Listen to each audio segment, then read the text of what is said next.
The following is a Comfortably Zoned Radio Network production.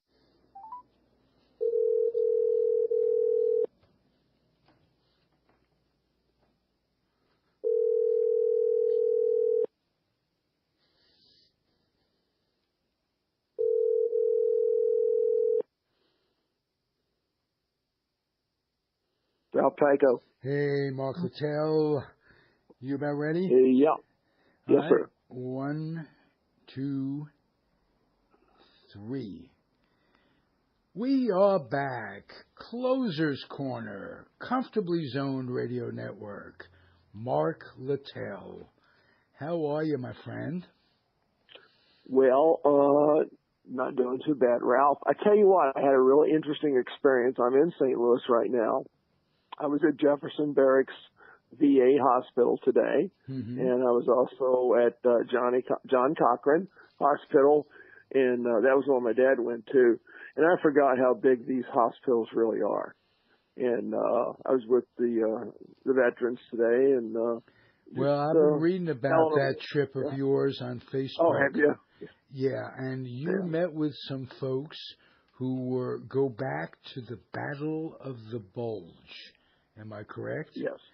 Now, that's right. Tell me some of the stories that they told you, and tell me also what a pleasure you get from meeting up with these guys.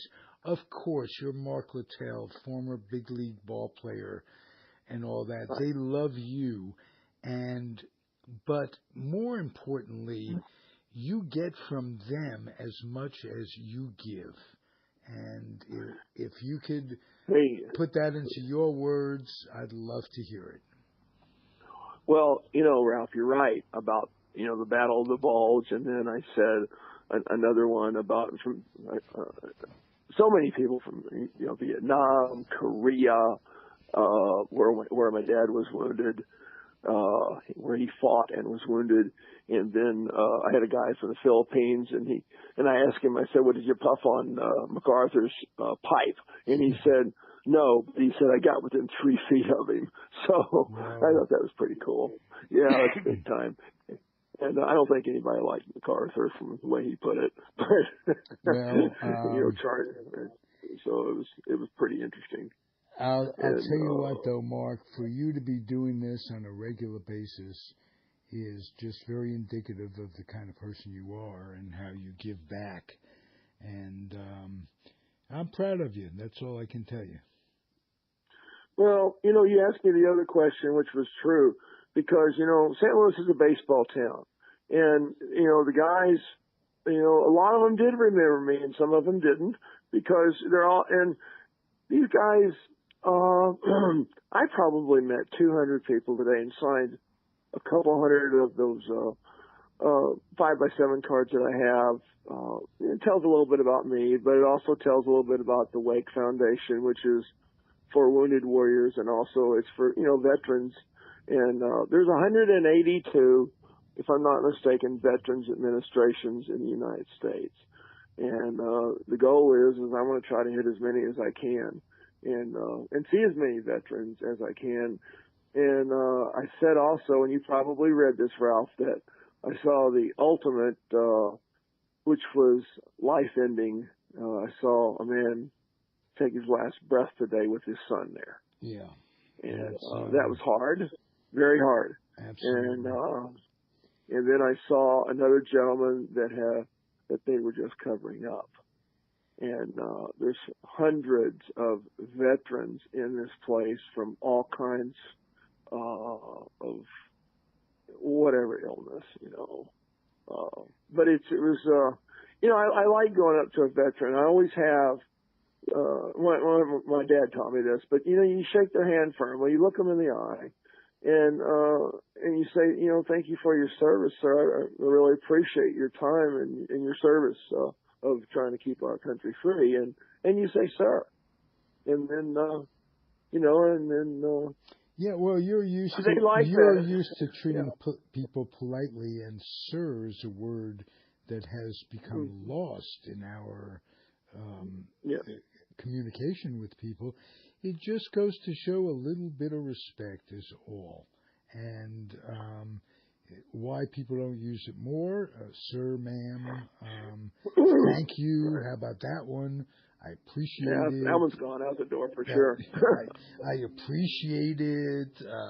Please come back. That kind of thing. It really has changed. And but you've been doing this with the veterans for a while.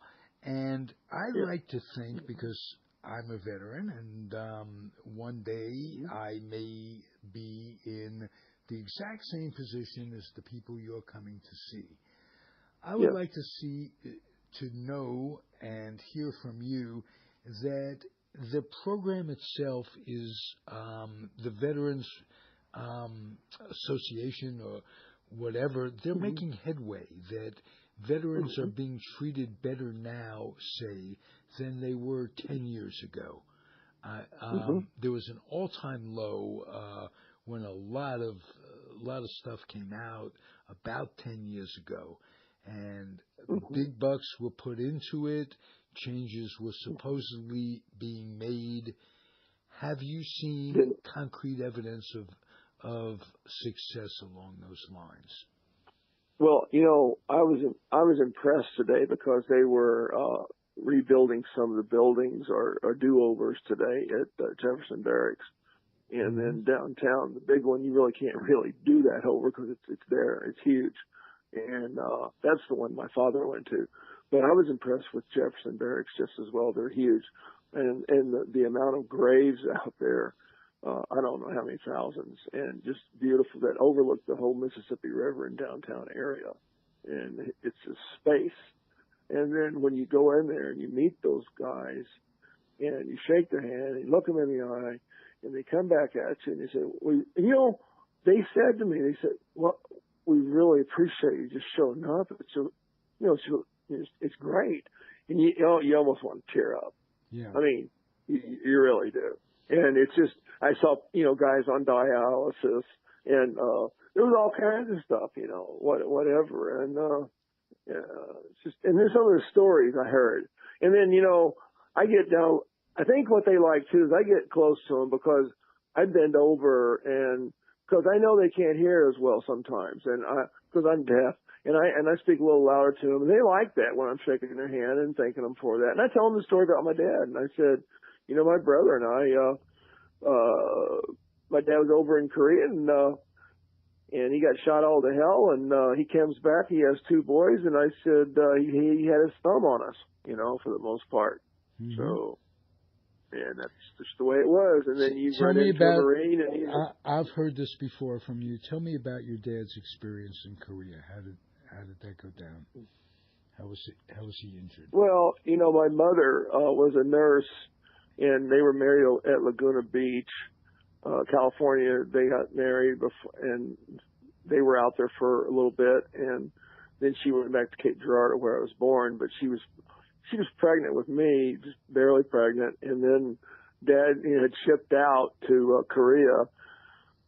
And my brother and I were sitting there talking one day in Missouri how hot it was. We were like 14 and 13, and Dad never said anything ever about the war, even though he was wounded got shot in the wrist and shrapnel and everything else. They thought he was dead. But and Dad said, well, boys, I tell you something. The hottest day that I've ever been in my whole life was in North Korea. I was right behind a headstone in the cemetery, and I was getting peppered by, Czechoslovakian-made burp guns. And he said, they'd been overrun and stuff like that, and I knew that because of my cousin that he actually talked to about it, and he never told us. But he said I was there, and I couldn't move, and it was hot, and we were all pinned down. And so he got us out of there, and Dad and Mom were buried in Arlington Cemetery, and it was just amazing how he was a leader. And I didn't know this. I didn't know my dad got a presidential citation until I just finished this book, the first book up, and then I had to make a change in that book because the chaplain's report had I didn't get a chance to read it, and Susan, my sister-in-law, said, "Hey, Mark, you might want to you might want to look at this because I think you got something a little bit wrong." And it was that he got a presidential citation, and I know he got a Bronze Star and a Purple Heart, but I didn't know about presidential citation. I said to my brother last year, I said, Eric, I said, our father, was a hero. I said, I played Major League Baseball, and you've done your thing too. I said, we're nothing compared to what he did. Nothing, zero. And that's what I told the guys today. That I was a big badass Major League Baseball player that had a home run hit off me in Yankee Stadium, and yet these guys were getting fired on and just the ultimate the death and whatever else that went through their mind, and I had to get it right. Well, I had to get it there's right. Mark, there's all kinds of heroism. You going back and spreading your cheer, spreading your word, cheering people up, making their day. You're a hero for that. There's a lot of ex-Major League Baseball players and a lot of folks who weren't baseball players who would no more think of doing what you do on a regular basis than fly a kite. You're a hero too. And you're a hero in the Chambliss family. Yeah, I guess. You're right, Ralph. And you're coming over for Thanksgiving tomorrow too. That took you by surprise. You weren't expecting my needle to come out, but no, I like the comedian, and you're right out there. You sharpened your pencil on that one, Ralph. I did. I have to admit, but I'll tell you what. You made up for it in a lot of 2 books. How many people write 1 book, let alone 2? And the first book, the way I look at it, it had to be cathartic to get all that stuff out. What was the second book like for you to write, and what did you expect to get, and what did you end up getting from the experience? Well, the second book was, to me, the ultimate, and you would have liked to have had it to be the first book, but, it was about my character, how it was formed, not, from all the people that were around me. And I know I have to send you that book because I said it and I forgot, and that's so you get your book on the way. But I'm just saying, Ralph. That's not why I set it up. But But I can't wait to get the book, nonetheless. I know. But it's got a cotton mouth and soybeans and cotton running across it. Okay. And I'm out there in the middle of nowhere yelling anything I want and trying to be creative. And I'm ADD from hell, and I blew up a truck with dynamite by accident when I was 15. And then I put a northern teacher in a cotton picker and packed his ass in there, and then dumped him over in a cotton trailer. And then I dived in there to get him out of the cotton. And he says, you could have killed me. I said, yeah, but you saw the damn cotton you wanted, didn't you? So anyway, Dad took half my ass off on that one too. So I mean, I'm out of shit. Hell, I went in Major League Baseball. I went in and I signed out of high school at 18, and I lost half my ass from my dad. Shit, it was gone. Imagine if you had another half ass to put into the game, right? I'd still be playing with all these guys nowadays. Right. Absolutely. You can throw 90 for 2 2/3 innings. No, I can pitch. They just fucking throw. I mean, excuse me, they just throw. But well, I throw hard. Big deal, buddy. We've talked ball before, and I know. I want you, if you would define the difference between pitching and throwing as you see it. Oh, really? That's very easy. Pitching and throwing have only one thing in common. They have the same amount of letters in both words, and that's pretty much where it stops. Okay. Now,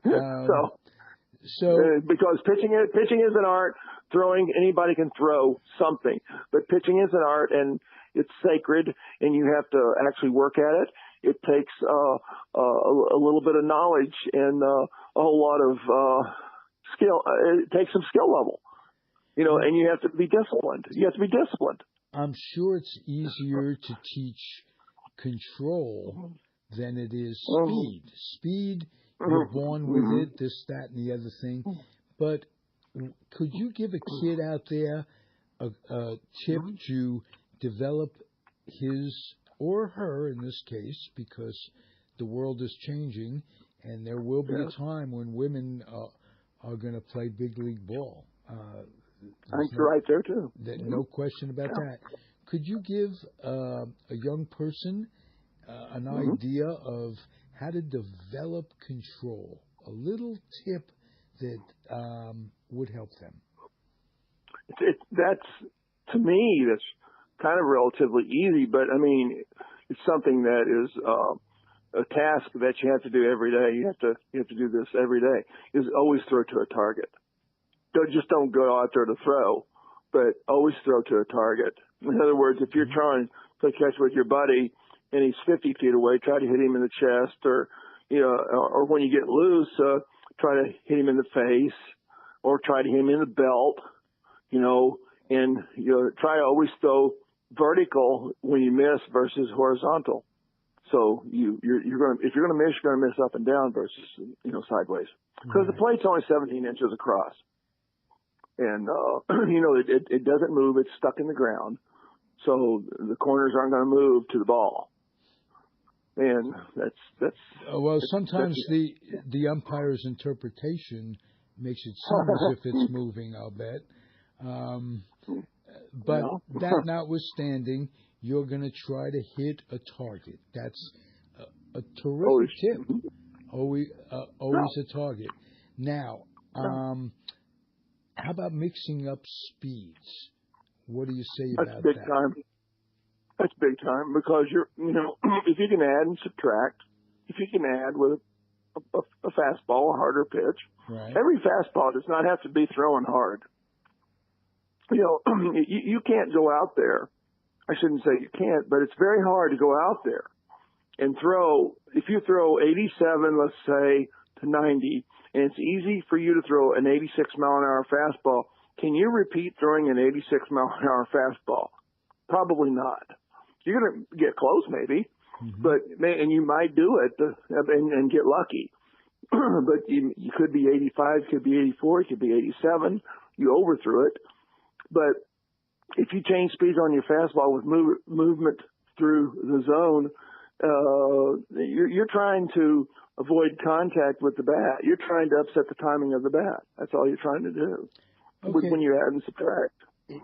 So, in essence, if you threw 85 and you took 10 miles off your fastball, your changeup goes 10 miles an hour slower, wouldn't you theoretically be just as effective as if you threw 95 and took off 10 miles off your fastball? Why is such overwhelming speed so important, when the important thing is to make the slow ball appear to be what the fastball is going to be, and not so much the speed, but not knowing what's coming.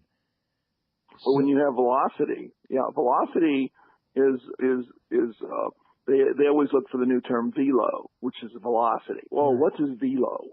And so they go out there and they say, this kid's 93 to 94 out of high school.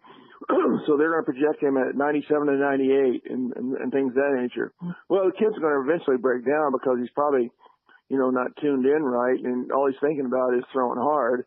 And so we go through the typical Tommy John surgery, and then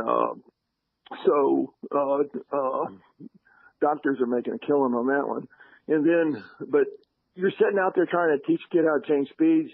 You have a fast arm with a slow ball, and throwing at this, it looks like a fastball coming, and all of a sudden you got, like you said, 8 to 10 miles an hour off that fastball.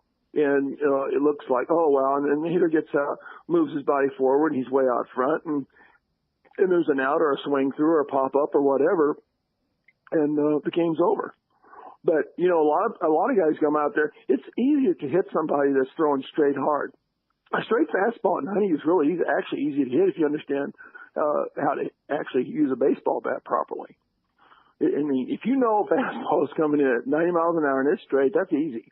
Right. Everybody says, the ball with some movement on it that gives kills you. player trouble. Yeah. Now, can that be taught? Can putting movement on the ball be taught by adjusting grips and what have you? Without a doubt.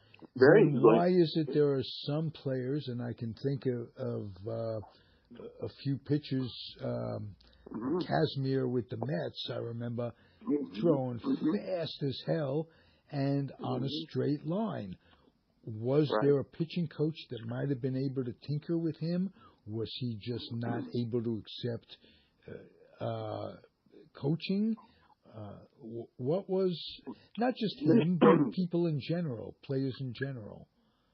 There's many variables.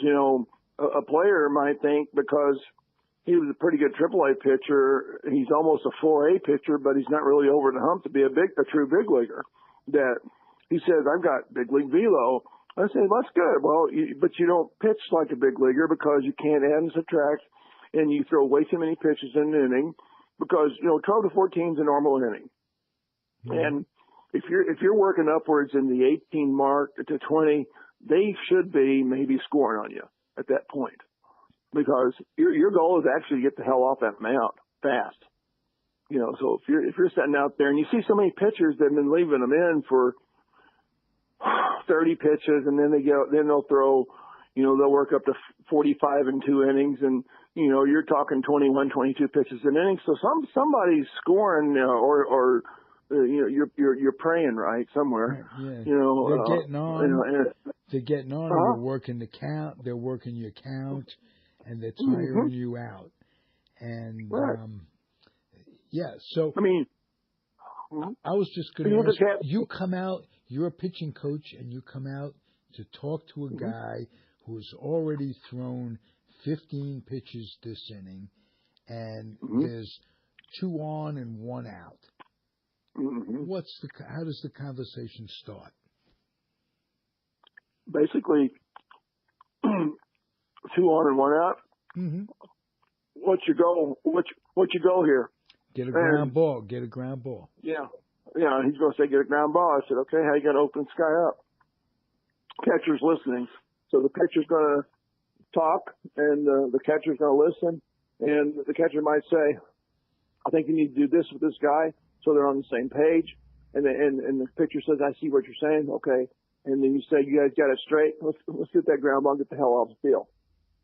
So it's pretty simple. Okay. Because, you don't go out there and say, well, do you think you can get a ground ball? No, you say, let's get a ground ball and get the hell off this field.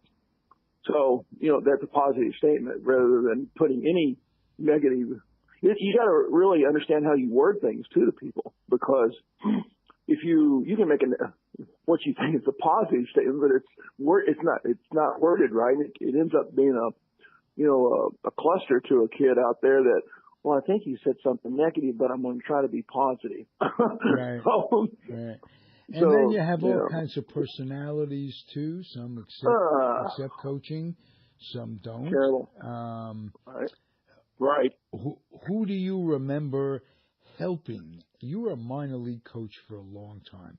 Who specifically do you remember that took to your coaching and who you helped develop? Just as an example. When I threw, a lot of people didn't back then. They didn't know so much about mechanics and stuff a little bit. I mean, they knew certain things because I really had a really poor delivery, and that's why I came up with the arm problems.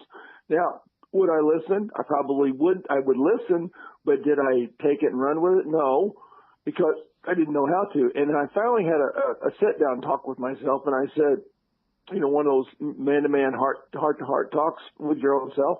And you say, the only way you're going to go to the big leagues is if you do this and this and this. And you throw hard, but you don't know where it's really going. You can't change speeds so well, so that's a negative right there. That's not too good. Your breaking ball is kind of okay. So you got 75 guys in front of you. So what's going to separate you out of the pack? So I had to come to a conclusion that I had to get my mind straight first before I did anything physically, because the whole thing is, all of us out there that they're drafting basically for the most part, have the physical tools to go out there and be a big league ball player.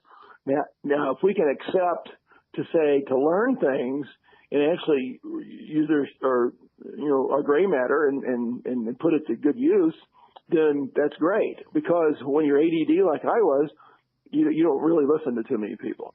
But if you want something bad enough, you're going to. So I listened to a guy named Bill Harrison, and he was talking. He came in there to the Royals, and he was talking about visualization, and I went, "Wow, this is interesting to me." And I took to it, and I was in instructional. I was 19 years old. I didn't even go to big league camp. And all of a sudden, I'm 91 in AAA at the front end of the year last year, and they have to call me up to the big leagues, and who the hell is Mark Littell? So, who's this guy, Mark Littell? I mean, we gotta start him. I mean, or pitch him or something, or get him up to big leagues for 30 days so nobody's going to claim him. So what was that's it exactly that what happened. Use the expression "separate yourself from the pack"? What in general, not your story, but what in general separates, besides overwhelming stats or wins or this, that, and the other thing, but for the most part, kids are pretty much equal talent. You know, there's very few that are Sandy Koufaxes and what have you. So what would separate the middle of the pack, and when you say that, the world-class athlete, middle of the pack, sure. Let's give a little respect. A double-A pitcher that never goes any further is still better than I'll ever dreamt of being in my whole life. So with respect to a middle-of-the-pack guy, how would a player separate his or herself for the suits that are watching, the scouts from other teams, that type of thing? Here's the thing that separates a AAA player, 4A player, big league player, which is the slightest of things, is one, how he carries himself in a tough situation, and how he carries himself on the bench, how he carries himself in the clubhouse to act professional enough and have that swagger, not a cocky swagger, but a assured swagger of that I'm sure I can handle just about anything. And versus like a young rookie's like, oh well, what do I do? Okay, I go over here and I go over here. Well, that's not the one you want right there. He's not ready for the big leagues. He thinks he is, but he's not. And that was me and a lot of other guys when we first came up. And then we find out that what's going to really separate me from this guy, this whole pack here, that's going to make me a real big league ball player.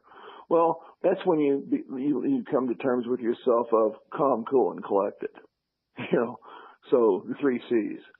And so it's pretty interesting once you learn to adapt to that under any environment, as far as any change in a game. I mean, you've got runners. You see pitchers break, and I'll say this on a bench. I'll say, hey, we're going to win this. We're going to win this son of a bitch. We're going to win this game.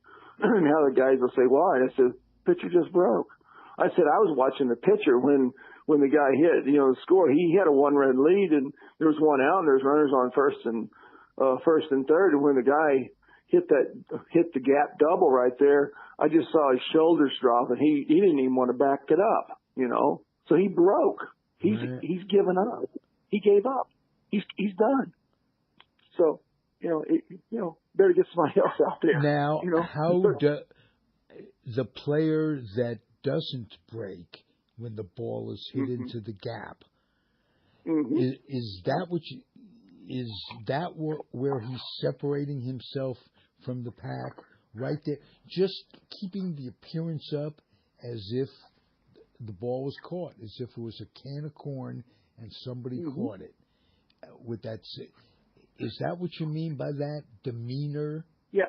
Oh, actually, yeah. The demeanor is right, and that's the right word. Is the demeanor, but the other factor is that he might not allow the double in the gap because he had enough savvy to figure it out that I'm going to get the ground ball, and he knew it was a critical time, and so his mindset was still positive. So where he actually really broke was in the pitch itself, because he just didn't feel like he could really get out of this, and he made the critical mistake, and that double went right there instead of that pop-up on the infield or whatever, and right. So Mark, I have a theory that it isn't so much the pitch count that tires a pitcher out. It's the amount of energy that's spent on that big pitch, that big situation. So when they click off numbers of pitches thrown, I think that's worthless. I think they should analyze which pitches were thrown that put the stress on a pitcher. We had to reach back, or the extra adrenaline. And I think if you could tell how much he spends on those pitches, you could best determine how much he has left in the tank, rather than just say calmly that 100 pitches, he's reached the pitch, the level. He may have a no frickin' hitter going, and they take him out strictly because it was 100 pitches.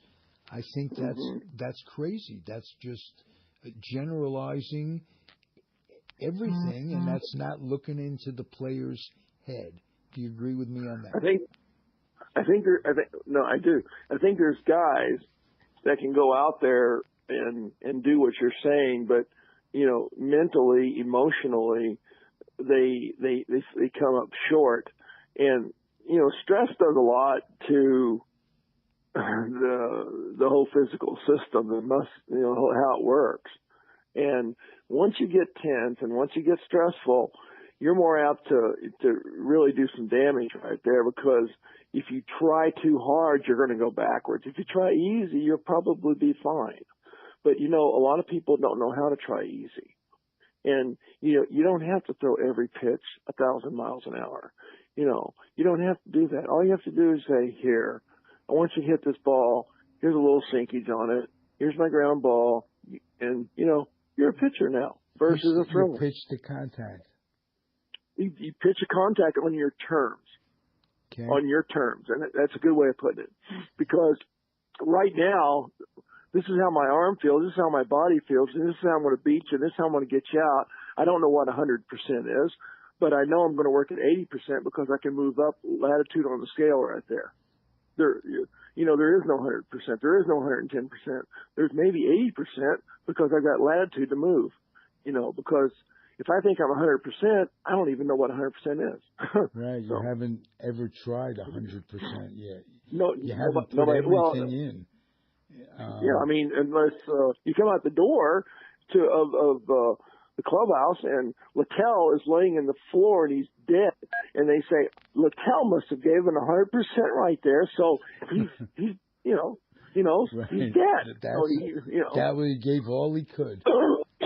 Yeah, he walked through the door the best he could, and he died. He's dead. You've given everything to this podcast. This is what I want to learn from you. There's 12 pitchers on a team, and over the course of a week, how do you relate to your pitching coach? You're a pitcher on the team of, say, average ability for that team. And when will the coach sit down with you? Does he talk to you weekly? Does he keep a schedule of pitches? Does he have some idea that your delivery is a little off? Does he wait for you to approach him? As a professional, at the minor league level, we teach a little bit more there. The major league level is a little bit less. You're more or less maybe making aware of the starter, what they're going to do. But you don't want to clog up that starter's mind, because his mindset may be a little bit lighter than what is needed. Because I remember people saying to me, out of the game, they said, "Well, did you guys go over hitters and stuff like this and this and this and this?" And I said, "No, not really. I could see where his feet were and his hands and what the score was. And the scoreboard tells you how to pitch and play a ball game anyway." And I said, if I've got a 5-1 lead, and if I'm pitching and if I'm a starter, I say I'm going to pitch differently a little bit than I am when it's a 2-1 lead or a 1-1 tie. Beautiful. I'm going to pitch a little bit differently. Mark, I'm gonna really try to put the ball in play. So there you go. Mm-hmm. Mark, terrific show, terrific lessons. We'll do it again soon, and thank you for being part of the Comfortably Zoned Radio Network. You bet. And I enjoy it, Ralph. All right, Perfect. Mark. We will talk again very soon.